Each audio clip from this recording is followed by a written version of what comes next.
భారత దేశం యొక్క జీడిపి జపాన్ను అధిగమించి ప్రపంచంలోనే 4వ స్థానంలోకి వచ్చిందని కేంద్ర ప్రభుత్వం ప్రకటించింది ఇటీవల. అందులో వాస్తవం ఎంత? దాని అర్థం ఏమిటి? ప్రజల జీవన ప్రమాణాలు పెరిగినట్ట, లేకపోతే ఈ 4వ స్థానంలో జీడిపి రావటం వల్ల దాని ప్రాముఖ్యత ఏమిటి అనేటువంటి అంశాలని ఈరోజు మనం మాట్లాడబోతున్నాము. మిత్రులారా, గత వారం క్రితం కేంద్ర నీతి ఆయోగ్ అధ్యక్షుడు సుబ్రహ్మణ్యం గారు ప్రకటన చేశారు. అందులో ఈ సంవత్సరం ఆఖరికల్లా భారతదేశం ఇప్పుడు 5వ పెద్ద ఆర్థిక వ్యవస్థగా ఉంది. డిసెంబరు 2025 చివరికల్లా 4వ ఆర్థిక వ్యవస్థ, అది పెద్ద ఆర్థిక వ్యవస్థ స్థానాన్ని చేరుకుంటుంది. అంటే ఇప్పుడు దాకా ఆ స్థానంలో ఉన్నటువంటి జపాన్ని అధిగమించి ముందుకెళ్తున్నాము అని చెప్పారు. దానికి ఆధారం IMF విడుదల చేసినటువంటి ప్రపంచ ఆర్థిక వ్యవస్థకు సంబంధించినటువంటి అంచనా.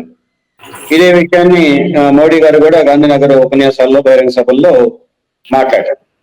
ఈ లెక్కలన్నింటినీ మనం పరిశీలిస్తే వాళ్ళు చెప్పేది ఏమిటి? దాదాపుగా 4 లక్షల కోట్ల డాలర్ల రూపాయలు కలిగినటువంటి ఆర్థిక వ్యవస్థగా భారతదేశం డిసెంబర్ 2025 నాటికి చేరుకుంటుంది. వాళ్ళు నిజంగా అది చేరుకుంటే ఆ వేగంతో ఇప్పుడున్నటువంటి వేగం అదేమి స్పష్టమైనటువంటి నికరమైనటువంటి నికార్సుగా పురోగమనంలో ఉన్నటువంటి ఆర్థిక వ్యవస్థ వృద్ధి రేటు కాదు మనది. గత 3 నెలలకు ఒకసారి విడుదల చేసే అంకెలు కనుక జాగ్రత్తగా పరిశీలిస్తే ఎగుడు దిగుళ్ళు బాగా కనిపిస్తూ ఉన్నాయి. అయినా సరే నికరంగా పురోగమిస్తుంది అని చెప్పి మనం నమ్మినా ఎంత తేడా ఉంటుంది జపాన్ కి మనకి స్థూల జాతీయోత్పత్తి జాతీయోత్పత్తి విషయంలో 0.014% మాత్రమే. అంటే 1% కంటే కూడా తక్కువ. సో ఈ కొద్దిపాటి మలుపు మెలిక ఎప్పుడైనా ఎవరైనా అధిగమించవచ్చు, ఎవరైనా ముందుకు రావచ్చు. అదేమి నిలకడగా 4వ స్థానానికి వచ్చినంత మాత్రాన 2 నెలలకో 3 నెలలకో ప్రపంచ 4వ అతిపెద్ద ఆర్థిక వ్యవస్థగా నిలబడ్డంత మాత్రాన అది శాశ్వతంగా 40 ఏళ్ళు 30 ఏళ్ళు నిలబడిపోతాం అదే స్థానంలో అన్న గ్యారంటీ ఏం లేదు. అటువంటి ప్రభుత్వాలు, నీతి ఆయోగ్ లాంటి సంస్థలు ఇంత నిరాధారమైనటువంటి అడ్డగోలు ప్రకటనలు ఎందుకు చేస్తున్నాయి అన్నది ప్రశ్న. ఈ ఉపన్యాసాన్ని 2 భాగాలుగా చూద్దాము. మొదటి భాగంలో జీడిపి అంచనాలు, వాటి లోతుపాతులు, ఆ 2 దేశాల మధ్య జీడిపి అంచనాల్లో ఉన్నటువంటి వ్యత్యాసాలు, వీటిని పరిశీలిద్దాము. తర్వాత 2 దేశాల ఆర్థిక వ్యవస్థలో ఉన్నటువంటి ధోరణుల గురించినటువంటి పోలిక కూడా పరిశీలిద్దాం. జీడిపి అంచనాలకు సంబంధించి ప్రస్తావించుకుంటున్నప్పుడు మనం 5 అంశాలు, 5 కోణాల్లో నుంచి దాన్ని పరిశీలించాలి. ఇక్కడ సమస్య ఏమిటంటే నీతి ఆయోగ్ చేసినటువంటి ప్రకటనలో కానీ, ప్రధానమంత్రి చేసినటువంటి ప్రకటనలో కానీ వాళ్ళు దేని మీద ఆధారపడుతున్నారు? భారతదేశం యొక్క ఆర్థిక వ్యవస్థ, ఆర్థిక అభివృద్ధిని అంచనా వేయడానికి లేదంటే గుర్తించడానికి IMF ప్రకటించినటువంటి అంచనాల ఆధారంగా చెప్తున్నారు. IMF మీద ఎందుకు ఆధారపడాలి? అంతర్జాతీయ ద్రవ్య సంస్థ మీద ఎందుకు ఆధారపడాలి? వాళ్ళు సొంతంగా భారతదేశంలోకి వచ్చి సర్వేలు చేసి, లెక్కలు సేకరించి, విశ్లేషించి అంచనాలకు రావటం లేదు కదా. భారత ప్రభుత్వం దగ్గర ఉన్నటువంటి గణాంకాలనే వాళ్ళు స్వీకరిస్తారు. ఏ అంతర్జాతీయ సంస్థ అయినా ఆ దేశాల్లో ఉన్నటువంటి ప్రభుత్వాలు రూపొందించే గణాంకాలు, నిర్ధారణలు, విశ్లేషణలు వాటి ఆధారంగానే ఆ లెక్కలన్నీ కూడా వాళ్ళు స్వీకరిస్తారు. కాబట్టి భారతదేశంలో ఉన్నటువంటి గణాంక పద్ధతిని మోడీ ప్రభుత్వం వచ్చిన తర్వాత ఎంతగా నిర్వీర్యం చేసిందంటే, అందులో ప్రభుత్వం భారత ప్రభుత్వం ఈ అంకె ప్రకటించింది అని చెప్పినంటే ప్రపంచంలో ఎవరూ నమ్మే పరిస్థితి లేదు. అందుకని IMF మీద ఆధారపడుతున్నారు. ఎందుకంటే విశ్వసనీయత పొందడం కోసం. ఈ రకమైనటువంటి వ్యవహారం దేశ ఆర్థిక వ్యవస్థని ఏ మేరకి ముందు తీసుకెళ్ళడానికి ఉపయోగపడుతుంది అన్నది పెద్ద ప్రశ్నార్థం. ఈ సానుకూలమైనటువంటి ఇమేజ్ రూపొందించుకోవడం కోసం ఉన్న సమస్య ఎందుకు వస్తుంది? ఇప్పటికే భారత ఆర్థిక వ్యవస్థ అన్ని రంగాల్లోనూ తిరోగామి దారిలో ప్రయాణం చేస్తూ ఉంది. అనేక రంగాల్లో మోడీ చెప్తున్నటువంటి లెక్కలకు దేశంలో కనిపిస్తున్నటువంటి వాస్తవానికి మధ్య వ్యత్యాసం ఉంది. పైగా ఈ పాకిస్తాన్ తో జరిగినటువంటి ఆపరేషన్ సింధూర్ నేపథ్యంలో ప్రపంచవ్యాప్తంగా పెద్ద ఎత్తున చర్చ జరుగుతోంది. ఆ చర్చను పక్కదారి పట్టించడం కోసం మనం 2025లో ఒక మెట్టు దాటాము, ఒక మైలురాయి దాటాము అని చెప్పినట్టు ఇప్పుడే ప్రకటిస్తాం. అంటే ఈ మొత్తం చర్చని ఒక ఆపరేషన్ సింధూర్ నేపథ్యంలో వచ్చినటువంటి విమర్శల్ని పక్కకు పెట్టి ఒక కొత్త చర్చని ఎజెండా మీద తీసుకొచ్చే ప్రయత్నం చేస్తున్నారు. 3వ అంశం ఏమిటి? ఇందానే చెప్పుకున్నట్టు IMF కి స్వంతంగా గణాంకాలు సేకరించే వ్యవస్థ లేదు. వాళ్ళు ఏ దేశాల ప్రభుత్వాలకు సంబంధించిన అంచనాలు వెలువరిస్తారో ఆ దేశాల ప్రభుత్వాలు ప్రకటించినటువంటి లెక్కలనే ప్రామాణికంగా తీసుకొని అంచనాలు వెలువరిస్తారు. అంటే భారతదేశంలో సేకరించిన అంచనాల్లో ఉన్నటువంటి లోపాలన్నీ IMF స్వీకరించినటువంటి అంచనాల్లో కూడా ఉంటాయి. కాబట్టి ఇవి లోపరహితమైనటువంటి స్పష్టమైనటువంటి దిశానిర్దేశం చేయగలిగినటువంటి గణాంకాలు కావు. ఇక రెండో అంశాన్ని మనం ప్రామాణికంగా తీసుకోవాల్సిన అంశం ఏంటంటే ప్రపంచ ఆర్థిక వ్యవస్థలో వస్తున్నటువంటి ధోరణులు. 2025 జనవరిలో అమెరికా అధ్యక్షుడిగా ట్రంప్ ప్రమాణ స్వీకారం చేసిన దగ్గర నుంచి ప్రపంచ ఆర్థిక వ్యవస్థ డోలాయమానంలో పడిపోయింది.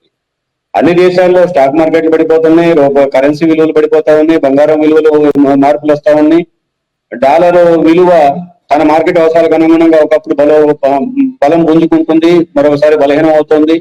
వీటన్నిటి పర్యవసానాలు ప్రభావాలు మన దేశం యొక్క ఎగుమతులు దిగుమతులు పైన పడుతున్నాయి. పోయినసారి సమావేశంలో చర్చలో మాట్లాడుకున్నట్లుగా ట్రంప్ ప్రారంభించినటువంటి టారిఫ్ యుద్ధం మన ఆర్థిక వ్యవస్థని బాగా దెబ్బతీస్తోంది. ధరలు పెరిగే ప్రమాదం ఉంది, ఆర్థిక వ్యవస్థ స్తబ్దతకు లోనయ్యే ప్రమాదం ఉంది. ధరలు పెరగడం అంటే కొనుగోలు శక్తి పెరగకుండా ధరలు పెరగడం అంటే మార్కెట్లో సరుకులు కుప్పబడిపోవటం, మార్కెట్లో సరుకులు కుప్పబడటం అంటే లాభాలు తగ్గిపోవటం అంటే పెట్టుబడిదారులు తిరిగి పెట్టుబడి పెట్టడానికి అంత సుముఖంగా లేకపోవటం, పెట్టుబడిదారులు సుముఖంగా పెట్టుబడి పెట్టడానికి లేకపోవటం అంటే ఆర్థిక వ్యవస్థలో రావాల్సినటువంటి కదలిక, వేగం, పుంజుకునే లక్షణం లేకపోవటం. ఇవన్నీ చూసినప్పుడు ఆర్థిక వ్యవస్థ సంక్షోభంలో జారిపోయే ప్రమాదాలు దిట్టంగా కనిపిస్తూ ఉన్నాయి. ఇటువంటి పరిస్థితుల్లో మనకు వస్తున్నటువంటి మరోవైపు ఉన్నటువంటి పరిస్థితి ఏంటి? వడ్డీ రేట్లు మారిపోతా ఉన్నాయి. రిజర్వ్ బ్యాంక్ ఇచ్చినటువంటి వడ్డీ రేట్లు కానీ, అంతర్జాతీయ ఆర్థిక వ్యవస్థలో వస్తున్నటువంటి వడ్డీ రేట్లు కానీ మారిపోతా ఉన్నాయి. వీటిల్లో 0.014% జపాన్ కంటే మనం ముందున్నాము అని చెప్పి మనం చంకలు కొట్టుకోవడం మొదలు పెడితే ఈ 0.014% ఎప్పుడైనా సున్నాకాడికి రావచ్చు, -1లోకి రావచ్చు. ఇప్పుడు కేంద్ర ప్రభుత్వం లేదంటే IMF చెప్పినటువంటి అంచనా ప్రకారం భారత ఆర్థిక వ్యవస్థ 6.2% వృద్ధి రేటు సాధిస్తుంది అని ఒక అంచనా ఉంది. ఇదే వృద్ధి రేటు ఈ 9 నెలల పాటు సాగిస్తే మనం అనుకున్నటువంటి 0.014% జపాన్ కంటే ముందు. మరి 6.1% వస్తే, 6% వస్తే, అంతకంటే తక్కువ శాతానికి వస్తే ఈ వృద్ధి రేటు సాధించడం సాధ్యమవుతుందా? సో కాబట్టి ఇవన్నీ కూడా నిరాధారమైనటువంటివి, నిలకడలేనటువంటివి, దీర్ఘకాలం మన్నిక లేని అంచనా. ఇక్కడ మరో సమస్య కూడా ఉంది. IMF అంచనా చెప్పినంత మాత్రం అదేం బ్రహ్మవాక్కు సత్యవాక్కు కాదు. గతంలో కూడా అంతర్జాతీయ ఆర్థిక వ్యవస్థలు వేసినటువంటి ఆర్థిక వ్యవస్థ వృద్ధి రేటుకు సంబంధించి వేసినటువంటి అంచనాలు చాలాసార్లు తప్పయ్యాయి, ఫెయిల్ అయ్యాయి. ఉదాహరణ 2008 సంక్షోభాన్ని తీసుకున్నాం. 2008 సంబంధించినటువంటి IMF అంచనా ఏమిటి? ఆర్థిక వ్యవస్థ నిటారుగా పెరిగిపోతూ ఉంది, ఈ రోజు స్థాయి నుంచి 10 మెట్లు పైకెక్కుతామే తప్ప పడిపోయే పరిస్థితి లేదు అని చెప్పి ఘంటాపథంగా చెప్పి, కానీ 2008 సెప్టెంబర్కి వచ్చేటప్పటికి లేమన్ బ్రదర్స్ కంపెనీ కుప్పకూలి ఆ తర్వాత అమెరికా ఆర్థిక వ్యవస్థ సంక్షోభంలోనే ప్రపంచ ఆర్థిక వ్యవస్థ మొత్తాన్ని మాంద్యం స్తబ్దతలోకి తీసుకొచ్చేటప్పటికి అప్పుడు కళ్ళు తెరుచుకుంది IMF. మేము వేసినటువంటి అంచనాల్లో పొరపాట్లు ఉన్నాయి. కాబట్టి IMF చెప్పినంత మాత్రాన వాస్తవం అవుతుంది, లేదంటే మరొకరు చెప్పినంత మాత్రాన వాస్తవం అవుతుంది అన్నది గ్యారంటీ ఏమి లేదు. ఏదైనా సరే ఆ ప్రపంచ ఆర్థిక వ్యవస్థ వివిధ దేశాల ఆర్థిక వ్యవస్థ యొక్క వృద్ధి రేటును బట్టి ఆధారపడి ఉంటుంది, దానిపైన ఆధారపడి ఉంటుంది. ఆయా దేశాల ఆర్థిక వ్యవస్థలు ఆ దేశాల్లో ఉన్నటువంటి ప్రజల యొక్క శక్తి సామర్థ్యాలు, కొనుగోలు శక్తి సామర్థ్యాలు, వేతనాలు, వీటన్నిటిపైన ఆధారపడి ఉంటుంది. వీటన్నిటిని కాదని చెప్పి ఒక అంచనాకు వచ్చేసి ఇదే అంచనా శాస్త్రం అని చెప్పి మనం మాట్లాడుకుని సంకలు కొట్టుకోవడానికి సిద్ధపడితే వాస్తవాలని గమనించకుండా పోతాము. వాస్తవాలను గమనించినప్పుడు మరిన్ని తప్పులు జరుగుతాయి, జరిగినప్పుడు ఆర్థిక వ్యవస్థ మరింత పతనం అవుతుంది. మిత్రులారు, ఇక్కడ GDP స్థూల జాతీయోత్పత్తి అంచనాలకు సంబంధించి కూడా చాలా సంక్లిష్టమైనటువంటి విధాన క్రమం ఉంటుంది. ఇదేదో మనం ఈ రోజు రూపాయి అని చెప్పినంటే ఈ రోజు రూపాయి ఈ రోజు ఉన్నట్టుగానే ఉండదు. మన ఆర్థిక వ్యవస్థలో ఉన్నటువంటి రంగాల యొక్క పొందికని మనం జాగ్రత్తగా పరిశీలిస్తే ప్రభుత్వ రంగం ఉంటుంది, ప్రైవేట్ రంగం ఉంటుంది. ప్రైవేట్ రంగంలో కూడా సంఘటిత రంగం ఉంటుంది, అసంఘటిత రంగం ఉంటుంది, వ్యవసాయ రంగం ఉంటుంది, సేవా రంగం ఉంటుంది, ఇంకా ఇతర అనుబంధ రంగాలు ఉంటాయి.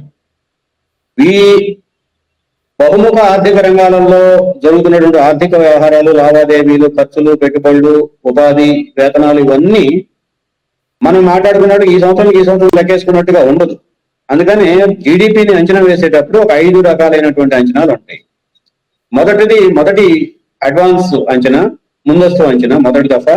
రెండవ దఫా ముందస్తు అంచనా, తర్వాత ప్రొవిజనల్ అంచనాలు, తర్వాత రివైజ్డ్ అంచనాలు, తరువాత తుది అంచనాలు వస్తాయి. ఈ ఈ ఎప్పుడైనా సరే ఒక ఆర్థిక వ్యవస్థ యొక్క ఆరోగ్యాన్ని, స్థితిగతుల్ని మనం అర్థం చేసుకోవాలి అంటే తుది అంచనాల్లో ఏం చెప్తున్నారు అనేది మనం పరిశీలించాలి.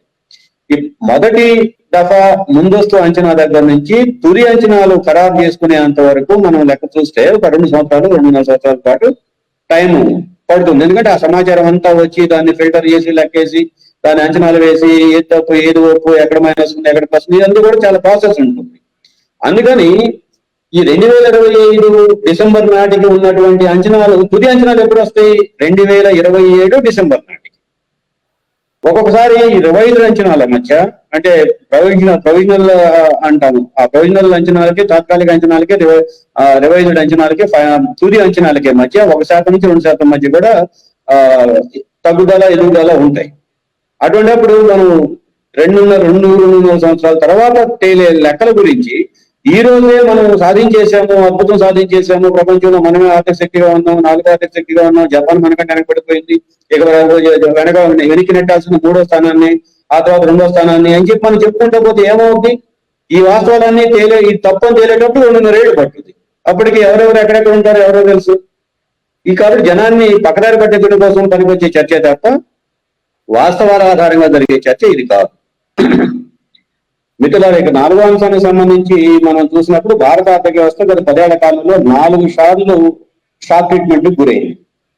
మొదటిసారి 2016-17 నోట్ల రద్దు చేసినప్పుడు, ఆ తర్వాత హడావుడిగా వ్యవస్థలను సిద్ధం చేయకుండా జిఎస్టీ ప్రవేశపెట్టినప్పుడు, మూడోది ఈ బ్యాంకింగ్ ఏతర ద్రవ్య సంస్థల, ఆర్థిక సంస్థల యొక్క సంక్షోభం, 4వది కోవిడ్ లాక్డౌన్. ఇది ప్రపంచం మొత్తానికి తెలిసింది. ఈ 4 సందర్భాలలో ప్రభుత్వం ఆశించినటువంటి, అంచనా వేసినటువంటి వృద్ధి రేటు మనం ఎప్పుడు చేరుకోలేదు. అటువంటిప్పుడు ఏం జరుగుతుంది? 2016-17 ఉదాహరణగా తీసుకుంటే ప్రభుత్వం 8% వృద్ధి రేటు సాధిస్తుంది. ఒక ప్రభుత్వం అంచనా అనేది దేని మీద ఆధారపడి ఉంటుంది? గత సంవత్సరం 100 రూపాయలు, లేదంటే మన పిల్లల చదువులు చూసుకుంటే గత సంవత్సరం 80 మార్కులు సంపాదించినటువంటి విద్యార్థి ఈ సంవత్సరం 85 మార్కులు సంపాదిస్తే ఆ మేరకు వృద్ధి రేటు 5 మార్కులు పెరుగుతారు. అదే 75 మార్కులు సంపాదిస్తే 5 మార్కులు తగ్గుతారు. అట్లాగే 2016-17 ఆర్థిక సంవత్సరంలో భారత ప్రభుత్వం మన ఆర్థిక వ్యవస్థ 8% వృద్ధి రేటు సాధిస్తుంది అని చెప్పి అంచనా వేసింది. కానీ పోయిన సంవత్సరం, అంతకుముందు సంవత్సరం కంటే 6-6.5% వృద్ధి రేటు కంటే కూడా తక్కువ పెరిగిపోయింది. దాన్ని ప్రతికూల ఆర్థిక వృద్ధి రేటు అని చెప్పి చెప్తున్నాం. ఆ తక్కువ స్థాయిలో ఉన్నప్పుడు వచ్చే సంవత్సరం లెక్కలేసేటప్పుడు మనకు బాగా అంత ఆరోగ్యకరంగాను, వేగంగాను పుంజుకున్నట్టు కనపడుతుంది. దాని బేసిస్ మీద మళ్ళీ ముందుకు వచ్చి ఇంకో సంవత్సరం లెక్కేసేటప్పుడు ఇదే ప్రమాణం అవుతుంది. అంటే అల్టిమేట్ గా మనం చివరికి వచ్చేటప్పటికి ఏం చేస్తున్నాము? ఒక తప్పుడు అంచనాని ప్రామాణికంగా తీసుకొని దాని మీద వచ్చినటువంటి తప్పుడు లెక్కల్ని ఆధారం చేసుకొని ఆ 3వ సంవత్సరానికి వచ్చి మళ్ళీ తప్పుడు అంచనాలను రూపొందించుకుంటూ మనమే ఆర్థిక విధానాల రూపకల్పనలో మనమే అంటే ప్రభుత్వం మోసం చేసుకుంటూ ఉంది. ఇది మన ఆర్థిక వ్యవస్థని ముందుకు తీసుకెళ్ళడానికి, లేదంటే నిలబెట్టడానికి, ఉన్న స్థాయిలో యథాతథంగా కాపాడటానికి కూడా పనికొచ్చే విధానం కాదు. పనికొచ్చే గణాంక పద్ధతి అస్సలు కాదు. ఈ తప్పుడు గణాంక పద్ధతి మీద ఆధారపడి లెక్కలు తీసుకొని మనం బాగా ముందున్నాము, బాగా అభివృద్ధి చెందుతున్నాము అని చెప్పి మనం చెప్పుకుంటే అది ఆత్మ న్యూనత అవుతుంది.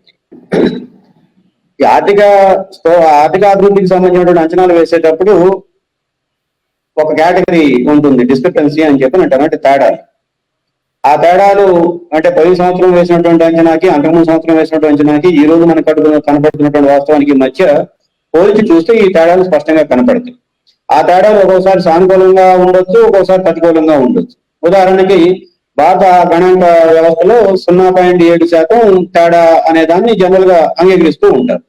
కానీ గత 10 ఏళ్ల కాలంలో ఈ తేడాలు 2.7% దాకా పెరిగాయి. అంటే ఒక 8% ఆర్థికాభివృద్ధి రేటు సాధిస్తుంది అని చెప్పి ప్రభుత్వం అంచనా వేసి అందులో 2.7% అతి అంచనా అంటాం కదా మనం. ఆ అతి అంచనా కనుక పోతే అసలు ఆర్థిక వ్యవస్థ అభివృద్ధి రేటు ఎంత ఉంటుంది? 4.7% ఉంటుంది. కాబట్టి ఈ వ్యత్యాసాలని మనం పరిగణలో తీసుకోకుండా, వీటిని సరి చేసుకోకుండా, సరైనటువంటి అంచనాలకు రాకుండా ఆర్థిక వ్యవస్థ ఈ రోజు మనకు కనపడుతున్నటువంటి లెక్క ప్రకారమే ముందుకు పోతుంది అని చెప్పి అనుకోవటం కరెక్ట్ కాదు. ఈ గత 10 సంవత్సరాల కాలంలో ఆర్థిక వ్యవస్థలు జరిగినటువంటి 4 షాకులు అని చెప్పి చెప్తున్నాం కదా. ఆ 4 షాకులు తర్వాత ఆర్థిక వ్యవస్థలో వృద్ధి రేటును అంచనా వేయాలి అంటే విధానపరమైనటువంటి వ్యవస్థాగతపరమైనటువంటి అనేక సమస్యలు ఈ గణాంక నిపుణులకి వచ్చాయి. మెథడాలజికల్ ఇష్యూస్ అని చెప్పని అంటాం. గణాంక పద్ధతికి సంబంధించినటువంటి సమస్యలు. ఈ ఈ ఈ సమస్యలు ఎందుకు వస్తా ఉన్నాయి? మన ఆర్థిక వ్యవస్థలో ఉన్నటువంటి పొందిక కారణంగా. మనకు అనిపించే ఇప్పుడు ప్రభుత్వం సేకరించినటువంటి వివరాలు లెక్కలన్నీ కూడా ఎక్కడి నుంచి వస్తున్నాయి? ప్రభుత్వ రంగం నుంచి, అట్లాగే సంఘటిత రంగం నుంచి వస్తున్నాయి. కానీ విశాలమైనటువంటి ఆర్థిక లావాదేవీలు, కార్యకలాపాలు, పెట్టుబడులు, అప్పులు లేదా రుణాలు, పొదుపు ఇవన్నీ కూడా ఎక్కడ జరుగుతున్నాయి? అసంఘటిత రంగంలో. అసంఘటిత రంగంలో జరుగుతున్నటువంటి మార్పులన్నింటినీ అర్థం చేసుకోవడానికి కావాల్సినటువంటి సమాచారం సేకరించే వ్యవస్థ ఇంకా మనకి ఏర్పడలేదు. అందుకని మనం ఏం చేస్తున్నాం? సంఘటిత రంగంలోనూ ప్రభుత్వ రంగంలోనూ ఉన్నటువంటి గణాంకాలను మాత్రమే పరిశీలించి దానికి అదనంగా మనం తామాషా అని చెప్పని అంటాం కదా. ఉదాహరణ సంఘటిత రంగంలో 10% ఒక పారిశ్రామిక ఉత్పత్తి 10% జరిగింది చెప్పని అనుకుంటే, అసంఘటిత రంగంలో పారిశ్రామిక ఉత్పత్తి దానికి తగ్గట్టుగా 15%, 20% పెరుగుతుంది అని చెప్పి ఒక అంచనా. ప్రభుత్వ రంగంలోనూ లేదంటే సంఘటిత పారిశ్రామిక రంగంలోనూ ఒక 8% లేదా 6% మందికి ఉద్యోగాలు ఈ సంవత్సరం కొత్తగా ఒక 60 లక్షల మందికి 6 లక్షల మందికి ఉద్యోగాలు వచ్చాయని చెప్పి ఒక అంచనా వస్తే, అసంఘటిత రంగంలో దానికంటే 2 రెట్లు 3 రెట్లు రోజువారీ కూలీలు పెరుగుంటారు అని చెప్పి ఒక అంచనా. ఇట్లా దామాషా అంచనాలు ఉంటాయి. కానీ ప్రభుత్వం ఈ 2017-16 తర్వాత అట్లాగే కోవిడ్ నేపథ్యంలో ఈ అసంఘటిత రంగం బాగా దెబ్బతింది. మనకి ఇంటి పక్కన ఉన్న దుకాణాలు మూసుకుపోతా ఉన్నాయి, పెద్ద పెద్ద మాల్స్ ఇవన్నీ వస్తాయి. అవన్నీ సంఘటిత రంగంలో కనపడతాయి. ప్రభుత్వం లెక్కలు అవి కనపడతాయి. మూసిపోయినటువంటి దుకాణాలు ఎన్ని, మూతపెట్ట పరిశ్రమలు ఎన్ని, కోల్పోయిన ఉద్యోగాలు ఎన్ని, ఈ లెక్కలు ప్రభుత్వం చెప్పదు. ఏ కాడికి అని చెప్పొద్దు, వచ్చినటువంటి పెట్టుబడులు ఎంత, పెరిగిన కట్టడాలు ఎన్ని, వచ్చినటువంటి మాల్స్ ఎన్ని, ఇట్లాగే ఆ సంఘటన రంగంలో వచ్చిన మార్పుల్ని చెప్పుద్ది. కాబట్టి మనం ఒక కోణాన్ని చూపించి ఇదే అంటే ఒంటి కన్నుతోటి చూసి మొత్తం అదే వాస్తవం అని చెప్పిన, 2 కాళ్ళతో చూస్తే ఆ బ్యాలెన్స్ తో సమన్వయంతో సంతులనతో ఉన్నటువంటి దృశ్యం మనకు కనపడుతుంది. ఒంటి కంటితో చూస్తే ఆ కన్ను ఎంతవరకు చూడగలుగుతుందో అంతవరకే కనపడుతుంది. మూసిన కన్ను, గుడ్డి కన్నుకు సంబంధించినటువంటి విషయం మనకు కనపడతాయి కదా రెండో వైపు. కాబట్టి ఇది మన ఆర్థిక వ్యవస్థల గణాంకాలు సేకరించే దాంట్లో ఉన్నటువంటి ప్రధానమైనటువంటి లోపం. ఈ లోపాన్ని ఈ 4 శాఖల కారణంగా ఈ లోపం మరింత పెరిగిపోయింది. అందుకని మనం స్థూల జాతీయ ఉత్పత్తి అతి అంచనాల మీద ఆధారపడేటువంటి స్థూల జాతీయ ఉత్పత్తిని అంచనా వేసుకుని దాని మీద మన తెలుగులో అంటాం కదా, వాపు అది బలుపు కాదు వాపు అని చెప్పని అంటాం కదా, ఆ వాపును చూసి బలుపు అని చెప్పని అనుకుంటుంది. ఈ అసంఘటిత రంగంలో ఉన్నటువంటి సమాచారాన్ని మనం సంపూర్ణంగా స్వీకరించలేని పరిస్థితి వల్ల ఆర్థిక వ్యవస్థలో జరుగుతున్నటువంటి నష్టం లేదంటే ఒక విధానాన్ని రూపొందించడంలో వచ్చే ఇబ్బందులు ఎలా ఉంటున్నాయి అంటే, మనం ఒక వ్యవసాయ రంగం గురించి అంచనా వేస్తే ఆ వ్యవసాయ రంగం గురించి ఉన్నటువంటి అంచనాలను మనం పరిశీలిస్తే సరిపోతుంది. ఎందుకంటే భారతదేశంలో ఉన్నటువంటి అసంఘటిత రంగంలో అతి పెద్ద రంగం వ్యవసాయ రంగం. ఉపాధి రీత్యా కానీ, దిగుబడి రీత్యా కానీ, పెట్టుబడుల రీత్యా కానీ, ఏ రకంగా చూసుకున్నా కానీ అతి పెద్ద రంగం వ్యవసాయ రంగం. ప్రభుత్వం గత సంవత్సరం ఏం చెప్పింది? ఈ సంవత్సరం బ్రహ్మాండంగా వ్యవసాయోత్పత్తులు దిగుబడి సాధించాము అని చెప్పింది. ఉదాహరణ గోధుమ దిగుబడులే ఈ భారీ ఎత్తున ఉన్నాయి అని చెప్పింది. ఆర్థిక వ్యవస్థల సూత్రం ఏంటి? మార్కెట్లో సరుకు పెరిగినప్పుడు ధర తగ్గాలి. ఈ సూత్రం ప్రకారం ప్రభుత్వం చెప్పినటువంటి అంచనా కనుక ప్రమాణం వాస్తవం అని చెప్పి నిజం అని చెప్పి మనం నమ్మే పరిస్థితి అయితే, గోధుమలు విపరీతంగా దిగుబడి అయ్యి విపరీతంగా మార్కెట్లోకి వచ్చినప్పుడు గోధుమల ధర తగ్గాలి. తగ్గకుండా ఇప్పుడు ఏం జరుగుతుంది? గోధుమ ధర పెరుగుతుంది. ఆ పెరుగుదలను నివారించడం కోసం ప్రభుత్వం రకరకాల మార్కెట్ నియంత్రణ వ్యవస్థలను, ఉదాహరణకి విదేశాలకు ఎగుమతి చేసే మోతాదుల్లో తగ్గిస్తున్నారు. అసలు ఎగుమతులు కొంతకాలం నిలుపుదల చేస్తున్నారు. ఎందుకు? ఈ దేశంలో ఉన్నటువంటి మార్కెట్ వ్యవస్థలో ధరలు పెరుగుతా పోతే జనం పెడతారు, కొడతారు కాదు. అంటే ఈ తేడా ఎందుకు జరుగుతుంది అంటే, గత సంవత్సరం ప్రభుత్వం వేసినటువంటి అంచనా ప్రకారం ఈ సంవత్సరం దిగుబడి గురించి మనం లెక్కలేసుకుంటున్నాం కాబట్టి, గత సంవత్సరం వేసిన లెక్క తప్పే, ఈ సంవత్సరం వేసిన లెక్క తప్పే కాబట్టి వాస్తవంగా ఉన్నటువంటి దిగుబడికి మార్కెట్ లో ఉన్నటువంటి అవసరానికి మధ్య తేడా పొంతన కుదరట్లేదు కాబట్టి ధరలు పెరుగుతా ఉంది. ఈ విషయం మనకి ఎప్పుడు అర్థమవుతుంది? 2.5 సంవత్సరాల తర్వాత మళ్ళీ పూర్తి స్థాయి అంచనా ఎందుకు చెప్పాం కదా, 5 దశల్లో అంకెలను గణాంకాలు లెక్కేసే పద్ధతి అని చెప్తున్నాం కదా. ఇది మనం ఒక ఆర్థిక రంగంలో గణాంక వ్యవస్థ రూపొందించినటువంటి విధి విధానాలు, పద్ధతులు సరైనటువంటి సమాచారాన్ని మనం సేకరించడానికి ఉపయోగపడలేదు అని రుజువు చేయడానికి వ్యవసాయ రంగానికి సంబంధించినటువంటి గోధుమలకు సంబంధించినటువంటి ఒక ఉదాహరణ సరిపోదు. రెండో ఉదాహరణ ఏంటి? అసంఘటిత రంగంలో ఉన్నటువంటి ఉపాధి కల్పనకు సంబంధించినటువంటి, ఇందా చెప్పినట్టుగా పెట్టుబడి అవసరం పెరిగే రంగం సంఘటిత రంగం, అది పెరిగిపోతూ ఉంది. అసంఘటిత రంగంలో నిజంగా ప్రభుత్వ ఆర్థిక వ్యవస్థలో ఉన్నటువంటి అంచనాలు కరెక్ట్ అయితే అసంఘటిత రంగం అంత ఆరోగ్యకరంగా పనిచేస్తూ ఉంటే గ్రామీణ ప్రాంతాల్లోనూ పట్టణ ప్రాంతాల్లోనూ మురికివాడల్లోనూ ఇంత నిరుద్యోగం ఎందుకు ఉండాలి? పని లేని పిల్లలు ఎంతమంది ఎందుకు రోడ్లు తిరుగుతూ ఉంటారు? వాళ్ళందరూ ఏదో పనిలో ఇప్పుడు పోవాలి కదా. అరపూట పనో పావుపూట పనో పూట పనో పని చేసుకోవాలి కదా. మరి ఇన్ని కొన్ని వందల వేల కోట్ల లక్షల మంది అక్కడ రోడ్డు మీద కనిపిస్తూ ఉన్న నిరుద్యోగులు అంటే అసంఘటిత రంగంలో ఉన్నటువంటి పరిశ్రమలు దెబ్బతిన్నాయి, మూతపడుతున్నాయి. ఆ పరిశ్రమల్ని నడపడానికి కావాల్సినటువంటి పెట్టుబడులు లేక వచ్చినటువంటి వడ్డీల భారాన్ని మోయలేక యజమానులు పరిశ్రమలు మూతేస్తున్నారు. ఇక్కడ పరిశ్రమలు మూతేస్తున్నారు అని చెప్పారంటే ఇక్కడ నిరుద్యోగం పెరుగుతుంది. ఇది మన కళ్ళ ముందు కనపడుతుంది. ఈ ఒకదానికి కొంత మనకి స్పష్టంగా అర్థం అవుతుంది. అసంఘటిత రంగంలో 10 మందికి ఉద్యోగాలు దొరికితే ఇదే ఉత్పత్తి సంఘటిత రంగానికి మారితే ఒక్కడే తయారు చేస్తాడు, 9 మంది నిరుద్యోగులు అవుతున్నారు. ఇది ఆర్థిక వ్యవస్థ గణాంకాలను సేకరించడంలో కలుగుతున్నటువంటి ఇబ్బందుల పర్యవసానంగా దీన్ని మనం చూడవచ్చు. ఇవి 5 అంశాలని ప్రమాణంగా మనం పరిశీలించినప్పుడు కేవలం 0.04% ఒక అడుగు ముందుంటాము, 2025 డిసెంబర్ నాటికి ముందుంటాము అన్న అంచనాన్ని ఆధారం చేసుకొని మనం జపాన్ని అధిగమించేసాము అని చెప్పి ఇప్పుడే చప్పట్లు కొట్టుకుంటే ఉపయోగం లేదు. అది మనల్ని మనం మోసగించుకోవడం అవుతుంది తప్ప నిజమైనటువంటి ఆర్థిక వ్యవస్థకి దారి తీసేది కాదు అన్నది మనం అర్థం చేసుకోవాల్సినటువంటి విషయం. ఇక రెండో విషయం ఏంటి? పోలిక. జపాన్ కంటే మన ఆర్థిక వ్యవస్థ ముందంజ వేసింది. 4వ ప్రపంచంలో పెద్ద 4వ ఆర్థిక వ్యవస్థగా మనం నిలబడ్డాము అని చెప్పనంటే ఏం జరగాలి? జపాన్ లో ఉన్నటువంటి ప్రజానీకం ఆ స్థాయి ఆర్థిక వ్యవస్థతోటి ఎన్ని ప్రయోజనాలు, ఎన్ని లాభాలు, ఎన్ని వెసులుబాట్లు పొందుతోంది. మనం ఆ స్థాయికి వస్తే మన దేశంలో ఉన్నటువంటి ప్రజానీకం ఎన్ని ప్రయోజనాలు, ఎన్ని లాభాలు, ఎన్ని అవకాశాలు, వెసులుబాట్లు పొందుతుంది. ఇది కదా మనం పోల్చుకోవాల్సింది. దీని గురించి ఇప్పుడు పరిశీలిద్దాం. ఇట్లా ఈ పోలికలకు సంబంధించి మనం మాట్లాడుకున్నప్పుడు ఏదైనా ఒక అడుగు ముందుకేసాము అని చెప్పనంటే దానివల్ల మనకేం ప్రయోజనం కలిగింది అన్నదే ప్రమాణం. అది నిజ జీవితంలో మనకేం మార్పు వచ్చింది? జపాన్ ఆర్థిక వ్యవస్థతోటి మనం సమానంగా ఉన్నాము అని చెప్పి అనుకుంటున్నప్పటికీ, లేదంటే వాళ్ళని అధిగమిస్తాము అని చెప్పి అనుకున్నప్పటికీ వాళ్ళు జపాన్ లో ఉన్నటువంటి పరిస్థితి ఏంటి? తలసరి ఆదాయం ఎంత, ఆరోగ్యాలు ఎంత, ఆరోగ్యం మీద వాళ్ళు పెట్టినటువంటి ఖర్చు ఎంత, శాస్త్ర సాంకేతిక రంగాల్లో వాళ్ళు సాధించినటువంటి పురోగతి, అభివృద్ధి ఎంత, సృజనాత్మకత, దాంట్లో వాళ్ళు చూపిస్తున్నటువంటి ప్రావీణ్యం ఎంత.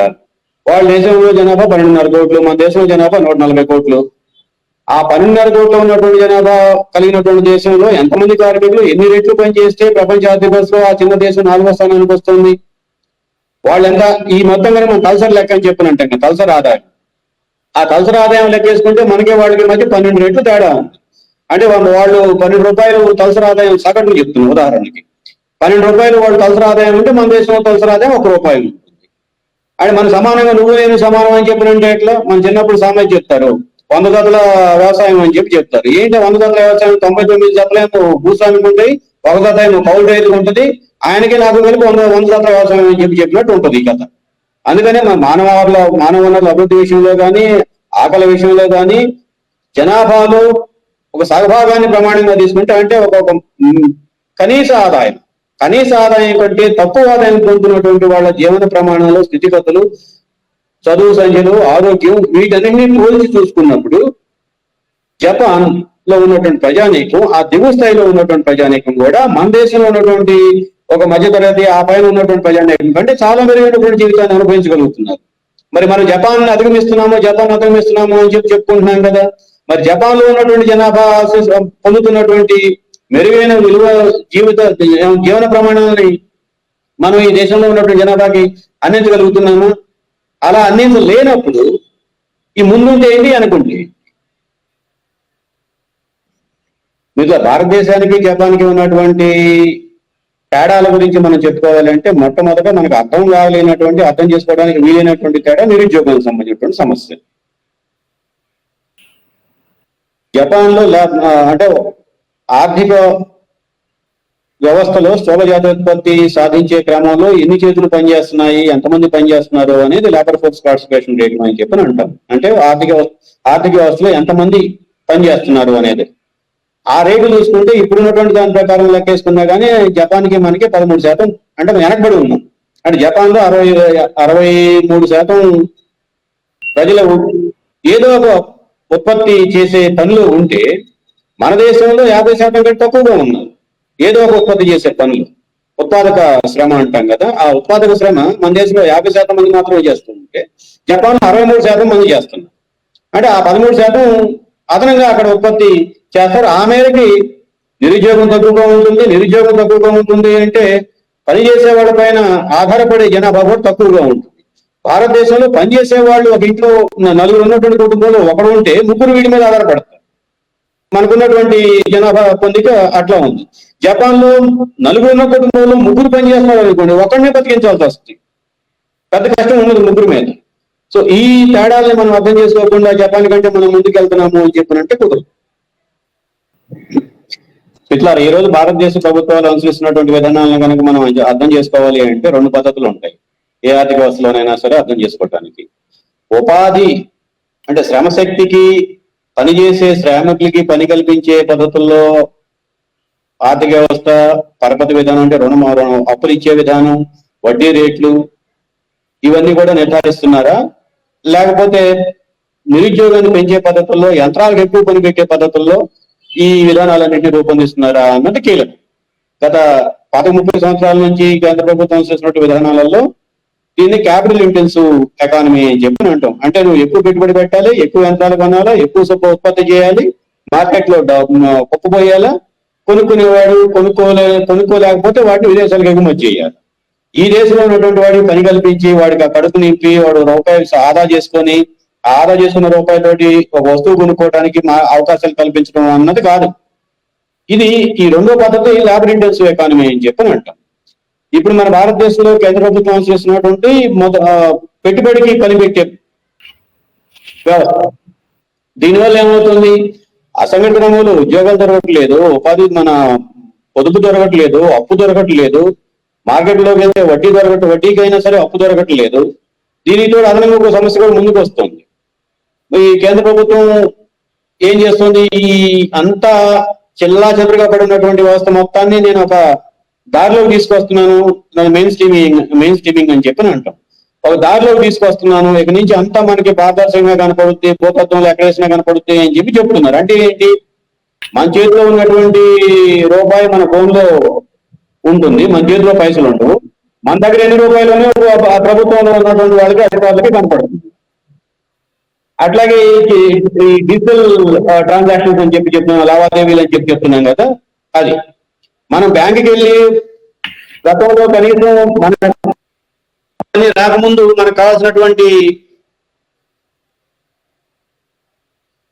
మొత్తాన్ని మన బ్యాంకుల నుంచి విత్డ్రా చేసుకోవడానికి అవకాశం ఉండేది. ఏటీఎంలు వచ్చిన తర్వాత ఒకసారి నెలకు 3 సార్లు తీసుకోవాలి, 3 సార్లలో కలిపి ఇంతే తీసుకోవాలి, అంతకంటే ఎక్కువ తీసుకుంటే మీకు పన్నులు పడతాయి, అంతకంటే ఎక్కువ తీసుకుని సర్ఛార్జీలు పడతాయి.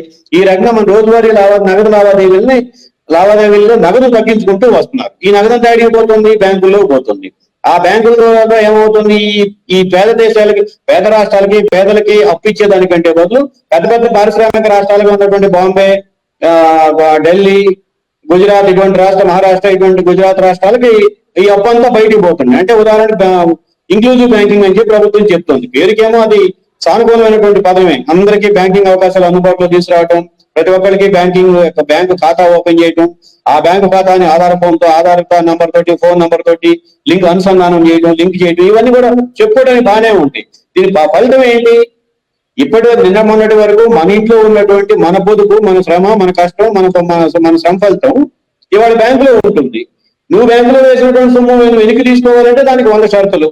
ఈ డబ్బులన్నీ అడిగిపోతుంది, ఇతర రాష్ట్రాలకు పోతుంది. నీ దగ్గర ఉన్నటువంటి డబ్బు నీ చేతిలో ఉండటం లేదు, నీ రాష్ట్రంలో ఖర్చు కావటం లేదు. నీ రాష్ట్రంలో ఖర్చు అయితే ఎంతో కొంత రాష్ట్ర ప్రభుత్వానికి ఆదాయం వస్తుంది, నీకు ఒక వస్తువు చేతికి వస్తుంది, ఇతర రాష్ట్రాల్లో ఖర్చు అవుతుంది. బీహార్ ఉదాహరణ చెప్పారు. బీహార్ లో 100 రూపాయలు బ్యాంకులో జమ చేస్తూ ఉంటే పోస్ట్ ఆఫీస్ లో కానీ బ్యాంకులో కానీ అందులో 50 రూపాయలు అక్కడ ఖర్చు అవుతుంది, మిగతా 50 రూపాయలు బయటికి పోతుంది. ఈ జాతీయ స్థాయిలో అన్ని బ్యాంకులు ఒకటే చేసేసిన తర్వాత ఎక్కడి నుంచి ఎక్కడికైనా అప్పు అవ్వచ్చు కదా. ఇది పెద్ద ఎత్తున అసంఘటిత రంగాన్ని దెబ్బతీయడానికి, నష్టపరచడానికి దారి తీస్తుంది. అసంఘటిత రంగం నష్టపోవడం అంటే దీని పర్యవసానం, ప్రభావం ఇందాక చెప్పినటువంటి సరుకు పడిపోతుంది, అమ్ముడు పోకపోతే లాభం రాకపోతే మళ్ళీ వాడు పెట్టుబడి పెట్టడు. అంటే ఆ సంఘటన రంగం కూడా ముందు దెబ్బతింటుంది. ఈ 2016-17 లెక్క ప్రకారం కనుక మనం చూస్తే 2016-17 కంటే ముందు సంవత్సరంలో 8% వృద్ధి రేటు సాధించాం. ఆ నోట్ల రద్దు ప్రకటించిన తర్వాత ఆ వృద్ధి రేటు 3% పడిపోయింది. అంటే 5% వృద్ధి రేటు నష్టం జరిగింది. ఈ 5%లో ఎక్కువగా నష్టపోయింది అసంఘటిత రంగం, అంతో ఎంతో నష్టపోయిన సంఘటన. ఇటువంటి నష్టాలన్నింటినీ పూరించుకోవడానికి కావాల్సినటువంటి విధానాలు, అవసరాలు, వెసులుబాట్లు మనం రూపొందించుకోకుండా ఈ ఆర్థిక వ్యవస్థని ఒక శక్తివంతమైనటువంటి ఆర్థిక వ్యవస్థగా రూపొందించడం కానీ, ఇతర సంపన్న దేశాలతోటి పోటీ పడితే పడవద్దు కానీ ఆ సంపన్న దేశాల్లో ఉన్నటువంటి ప్రజానీకానికి అందుతున్నటువంటి వనరులు, అవకాశాలు, వెసులుబాట్లు మన ప్రజానీకానికి అందించడం కానీ సాధ్యం కాదు. మిత్రులారా, ఇందాక చెప్పినటువంటి ఆ పెట్టుబడికి పని కల్పించే ఆర్థిక విధానాలు ఏవైతే ఉన్నాయో అవి దేశంలో పేదరికాన్ని పెంచుతాయి అనేది ఒక చారిత్రక వాస్తవం, అనుభవం కూడా. కానీ ప్రభుత్వం ఏం చెప్తుంది? భారతదేశంలో పేదరికం తగ్గిపోయింది, మా పరిపాలనలో పేదరికం తగ్గిపోయింది అని చెప్పి చెప్తున్నారు. పేదరికం తగ్గిందా పెరిగిందా అని చెప్పి చెప్పడానికి కావాల్సినటువంటి వాళ్ళు ఆర్థిక వ్యవస్థ, ఆర్థిక శాఖ, ఆరోగ్య శాఖకు సంబంధించినటువంటి జాతీయ కుటుంబ ఆరోగ్య సంక్షేమ సర్వే ఒకటి చూశారు. దాంట్లో అనేక అంశాలని ప్రస్తావించారు. ఆ సర్వేలో 2015, 2021 మధ్య కాలంలో ఉన్నటువంటి వివరాలని పోల్చి చెప్తున్నారు. ఈ రెండు అసమానమైనటువంటి పోలికలు. ఎందుకంటే 2020-21 ఆర్థిక సంవత్సరంలో మనం కోవిడ్ తోటి అసలు సగం ఆర్థిక సంవత్సరంలో మనం బయటికే పోలా. అటువంటిప్పుడు ఈ లెక్కల్ని ప్రమాణంగా తీసుకొని మనం పెరిగిందా తరిగిందా అని చెప్పి అంచనా వేయడం అనేది సాధ్యం కాదు. ఇది పేదరికానికి సంబంధించినటువంటి మొదటి సమస్య. రెండో సమస్య ఏంటి? మన దేశంలో పేదరికం ఎంత ఉంది అనేది ఎప్పుడు లెక్కేస్తాము? 2005లో 2005-06 ఆ ప్రాంతంలో టెండూల్కర్ కమిటీ వేసినటువంటి అంచనా తప్ప ఆ తర్వాత ఇప్పటికి 20 ఏళ్ళు అవుతుంది. ఈ 20 ఏళ్లలో ఎన్ని అవసరాలు పెరిగాయి? పేదరికాన్ని నిర్ధారించడానికి ఒక కనీస సామాజికంగా అనివార్యమైనటువంటి ఖర్చు పెట్టగలిగే స్థాయిలోనైనా సరే వాళ్ళు ఉన్నారా లేరా అన్నది దాన్ని ఆధారంగా చేసుకొని మనం పేదరికాన్ని లెక్కేస్తున్నాం. సామాజికంగా అనివార్యమైనటువంటి ఖర్చు ఏమిటి? గతంలో ఉన్నటువంటి ఒక వస్తువు ధర ఎంత, 20 సంవత్సరాల కాలంలో వచ్చేటువంటి ధర ఎంత, ఆ వస్తువు ధర అంత పెరిగిన తర్వాత కూడా వాడు కొనుక్కోగలుగుతున్నాడా లేదా, కొనుక్కోలేకపోతే ఏం చేస్తున్నాడు అని పర్చేజ్ పవర్ ప్యారిటీ అని చెప్పి చెప్తున్నారు. అంటే భారతదేశంలో పేదరికం తగ్గింది అని చెప్పి చెప్పుకోవడానికి ఎక్కడ ఏ వాక్యం, ఏ లెక్క, ఏ సర్వే పనికి వస్తే ఆ వాక్యం, ఆ లెక్క, ఆ సర్వేని వాడుకొని మనం తగ్గించేసాం పేదరికాన్ని, మన భారతదేశంలో పేదలు లేరు, ఇక మనం సంపన్నులు కావడమే మిగిలిపోయిన పని అని చెప్పి ప్రభుత్వం చెప్తా ఉంది. మన దగ్గర సరైనటువంటి పేదరికానికి సంబంధించిన సరైన అంచనాలు, ఆధారాలు, ఎంత ఆదాయం ఉంటే పేదవాడు, ఎంత ఆదాయం కంటే ఎక్కువ ఉంటే వాడు మధ్యతరగతి, అంతకంటే ఎక్కువ ఉంటే ధనికుడు అనేది మనకు ఒక దగ్గర లెక్కే లేదు. అందుకని ప్రపంచ బ్యాంకులో ఉన్నటువంటి లెక్కలు తీసుకుంటున్నారు. వాళ్ళు ఏం చేస్తున్నారు? 1 అంటే రోజుకి $1.15 విలువైనటువంటి సంపాదన చేయగలిగితే ఆడు పేదరికం కంటే పైన ఉన్నాడు అని చెప్పి ₹100 రోజుకి. ఇది ₹100 ఎంతమంది సంపాదిస్తున్నారు? ఈ లెక్క ప్రకారం కనుక మనకి నెలకి ఎంత అని చెప్పి లెక్కేసుకుంటే ఒక్కొక్క మనిషికి నెలకి ₹27,400 సంపాదించగలిగినటువంటి స్తోమత, అవకాశాలు, ఆదాయాలు ఉంటే ఆ మనిషి పేదరికం కనీస సాధారణ పేదరికం స్థాయి కంటే పైన ఉన్నాడు అని చెప్పి చెప్పుకోవచ్చు. కానీ గత 10 సంవత్సరాల కాలంలో వచ్చేటువంటి సర్వేలన్నీ ఏం చెప్పిన, ఢిల్లీలో జరిగినటువంటి ఆర్థిక సామాజిక సర్వే కానీ, లేదంటే ఇతర సర్జన్ సంస్థలు చేసినటువంటి సర్వే కానీ సగానికి సగం జనాభా ఈ ₹27,400 సంపాదించే దాంట్లో సగానికి సగం సంపాదించడం, లేదంటే 13,000, 14,000 కూడా సంపాదించడం. ఢిల్లీలో ఉన్నటువంటి అసంఘటిత రంగ కార్మికులను సర్వే చేస్తే ఆ సర్వేలో పాల్గొన్నటువంటి వాళ్ళలో 90% మంది 9,000 కంటే ఎక్కువ రావట్లేదండి అని చెప్పి ఢిల్లీలో మురికివాడలో ఉన్నటువంటి వాళ్ళు సర్వే చేస్తే వాళ్ళు 9,000 కంటే మాకు రావట్లేదు అంటే 3 రెట్లు తక్కువ. మరి ఇవన్నీ పరిశీలించకుండా వాడు కొత్త ప్రమాణాలు తీసుకొచ్చి భారతదేశంలో పేదరికం తగ్గిపోయింది అని చెప్పని మనం చెప్పుకుంటూ ఉంటే అది వాస్తవానికి ఆ పేదరికం తగ్గింది కాదు. తప్పుడు అంచనాలతోటి ప్రభుత్వం మనల్ని కళ్ళు కప్పాలని చెప్పి, మోసగించాలని చెప్పి ప్రయత్నం చేస్తూ ఉంది.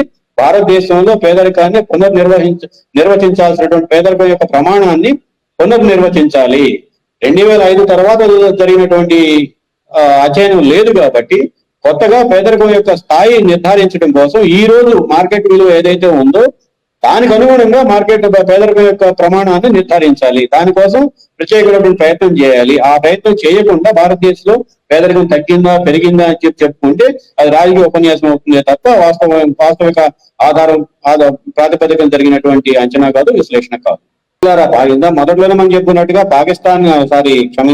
జపాన్ కి మనకి ఉన్నటువంటి ఆర్థిక అసమానతలు కానీ, పేదరికం కానీ, నిరుద్యోగం రేటు కానీ, ఉపాధి కల్పన సామర్థ్యం కానీ అన్ని రంగాలలోనూ మనం జపాన్ కంటే వెనకబడి ఉన్నాము. అటువంటి పరిస్థితుల్లో అసమంజసమైనటువంటి ఆధారపడలేని గణాంకాలు సేకరించి వాటి ఆధారంగా మనం ఆర్థిక వ్యవస్థ బ్రహ్మాండంగా మంగళ పండల మీద పరుగులెడుతోంది అని చెప్పని అనుకుని మనం తృప్తిపడాలి అని చెప్పనంటే అది ఉపయోగం లేదు. ప్రభుత్వం చెప్పినట్టు లెక్క ప్రకారమే 2016-17 తర్వాత సగటు ఆర్థికాభివృద్ధి రేటు 6.5% ఉంటుంది అనేది వాళ్ళు అంచనా వేస్తున్నారు. కానీ ఇందాక చెప్పినట్టు 5 దశల్లో వేసినటువంటి అంచనాలని గణాంకాలని లెక్కలు మొదటి ముందస్తు అంచనా, రెండో ముందస్తు అంచనా, సవరించబడినటువంటి అంచనా, తుది అంచనా ఇవన్నీ ఉన్నాయి కదా. ఆ ప్రకారం తీసుకుంటే భారతదేశంలో గత 10 సంవత్సరాల కాలంలో, 5 సంవత్సరాలు కనీసం 10 సంవత్సరాల కాలంలో వృద్ధి రేటు 2.5% మాత్రమే. అంటే ప్రభుత్వం చెప్తున్నటువంటి లెక్కకి వాస్తవంగా ఆర్థిక అభివృద్ధి రేటు స్థితికి 4% తేడా ఉంది. 4% అంటే ఈ 10 ఏళ్లలో జరిగినటువంటి ఆర్థిక అభివృద్ధిలో సాధించినటువంటి మొత్తాన్ని మనం లెక్కేసుకుని 42% తక్కువగా ఉంటాము. ప్రభుత్వం ఏం చెప్తుంది? 4 లక్షల కోట్ల డాలర్ల ఆర్థిక వ్యవస్థ స్థాయికి మనం చేరుకున్నాము అని చెప్తోంది. ఈ తేడాలు కనుక అన్నింటినీ మనం లెక్కేసుకొని ఈ వివరించిన ప్రభుత్వం చెప్పినటువంటి అంచనాలను సవరిస్తే దాని విలువ ఎంత అవుతుంది? 2.8 లక్షల కోట్ల డాలర్లు మాత్రమే అవుతుంది. అంటే 2.82 లక్షల కోట్ల డాలర్లు మాత్రమే అవుతుంది. ఆ 2.80 లక్షల కోట్లు అన్నప్పుడు కనీసం మనం ఏదో 4వ స్థానానికి ఎగబావుతున్నాము అని చెప్పి సంకలు కొట్టుకుంటున్నాం. 5వ స్థానంలో ఇప్పుడు ఉన్నాము, 4కు పోతున్నాము అని చెప్పి చెప్తున్నాం. ఈ 2.82 లక్షల కోట్ల డాలర్లు లెక్కేసుకుంటే మనం 5వ స్థానంలో లేము, 6వ స్థానంలో లేము, మహా ఉంటే 9వ స్థానంలోనో 10వ స్థానంలోనో ఉంటాం. అటువంటి పరిస్థితుల్లో ప్రభుత్వం సరైనటువంటి అంచనాలని రూపొందించడం కోసం పెట్టుబడి వినిమయం ఎంత పెట్టుబడి పెడుతున్నారు, ఎంత ఖర్చు చేస్తున్నారు, ఎంత ఆదాయం వస్తుంది, ఎంత ఖర్చు చేస్తున్నారు, దీని ఆధారంగా ఆర్థిక అంచనాలని మదింపు పునర్మూల్యాంకనం అంటాం కదా, ఆ పునర్మూల్యాంకనం చేస్తే వాస్తవాలు బయటపడతాయి. కాబట్టి ఇవేవి చేయకుండా ఇదేదో కేవలం IMF చెప్పింది కాబట్టి వాళ్ళు సత్యం అంతా వేదాల్లోనే ఉందట అన్నట్టుగా IMF చెప్పినంత మాత్రాన అంతా వాస్తవం అయిపోతుంది అని చెప్పని అనుకొని మన ఆర్థిక వ్యవస్థ జపాన్ని దాటి ముందుకు పోతుంది అని చెప్పిన అనుకోవటం వృధా ప్రయాసం.